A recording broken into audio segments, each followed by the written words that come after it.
Fracture or dislocation in the views obtained. Ngayon, idol, ano ba nangyari sa'yo? Hindi ko po kasi may straight eh. Ano nangyari sa mga sugat-sugat na yan? Sa basketball po ito eh. Ito din po. Sa basketball. Basketball? Opo. Sigurado ka, hindi ka nasemblang sa motor? Hindi po. Ba't parang kaliwat kanan? Parang Nadapa ako pag gano'n. nadapa ka? Kailan ka nadapa, idol? Ano ito eh, bago po ako magkapilay dito, sigurado na po ako eh. Bago ka may pilay, may sugat ka na nun. Ngayon, kailan ka napilay? Kailan ka napilay? Kailan? Yung Tuesday, bali ano na po eh. Pangalawang linggo na po ngayon eh. Tuesday lang? Yung... Bukas Tuesday eh. Pangatlong linggo na ata. Kailan yung May isang? picture po ako eh. Sige, tingnan mo natin. Kasi pag 2 linggo, wala pa kayong dapat ipagtaka. Pero pag 3 linggo, magtaka na kayo. Tingnan natin. Baka para sure ball lang. Kasi meron yung duration eh. August 19 eh. Yung basa yung court. August 19. August. Ano pala ngayon ah? September 1. September 1, August 19 plus ano? Tapos nung Friday po, nilaro ko po ulit. Yun, tumulog na po ulit eh. Parang Yun na yung pinaka idol. Hindi mo sinabi. Kumbaga, kasi kailangan sabihin nyo lahat. Ngayon, nung Friday lang pala ano pa lang ngayon, Lunes. 2 weeks Tatlong pa. araw pa lang ang bilang niyan. Ano ba? Friday eh. Saturday, Sunday, Monday pa lang ngayon. Hindi mo nabibilangin yun, nakalaro ka na pala eh. Ibig sabihin, kaya mo. Nung paglaro mo, lumagutok. Kailangan masabi nyo lahat yan kasi malilito yung kumbaga, hindi mas lalo maayos kasi ine-expect mo na, ay, wala, sumablay dun.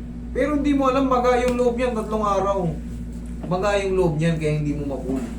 That's normal pa, nakakala ko naman. Normal ano po. Normal pa yan. Pero kung gusto mong mapabilis yan, pipitikin na natin, i-adjust na natin.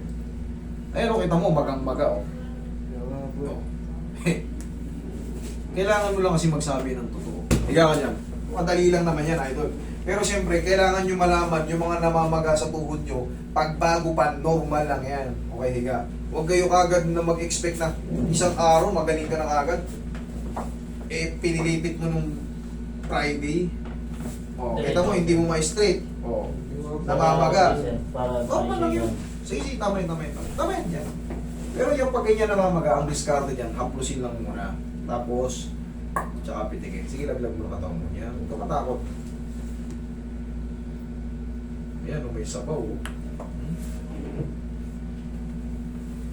Pero wala, normal pa ito, 3 araw ka pa lang pala eh. Akala ko yung bibilangin natin yung naglaro ka na eh.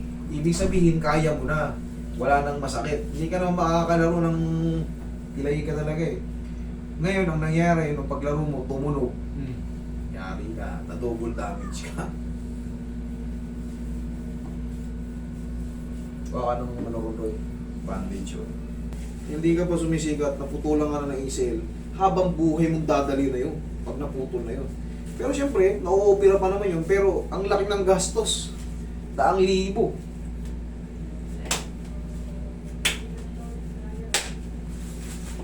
Relax mo na.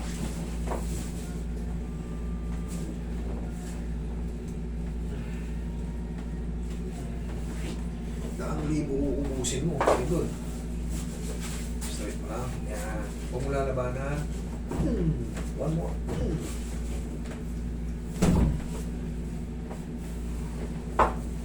Pengi pang power roll bago ko tigilan. Mamaya may pain pa to ng konti, pero mas maganda na siya.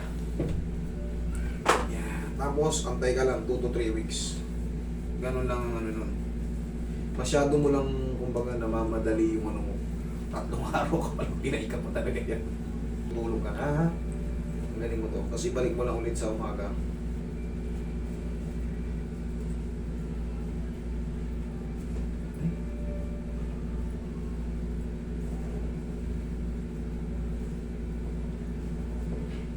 Ang galing mo siya pag matutulog at maliligo. Tapos alalayan mo lang ito palagi ng pau. Hayaan mo lang yung may pain siya ng konti. Magagaling din yan. Maniwala ka sa akin. Ngayon kasi, ang laki pa ng pamamaga. May sabaw pa nga, oh. Normal lang yun. Wala kang dapat ikatakot. Waiting ka lang muna. Huwag mo muna puwersahin. Tayo lakad ka. Tignan mo kung mas maganda ngayon o mas maganda yung kanina. Check mo. Nai-straight mo na. Okay yan. Kaysa may straight kita. Joke lang. Okay, idol. Pahinga mo lang ha. 2 to 3 weeks. Nasa court ka na. Huwag niyong piliting. Uy, konti na lang. Laro ko na. Hindi ko pwede. Matutubol damage kayo. Huwag kayong sayang yung... Idol, bata ka pa, marami ka pang malalaruan. Okay? Sige, thank you.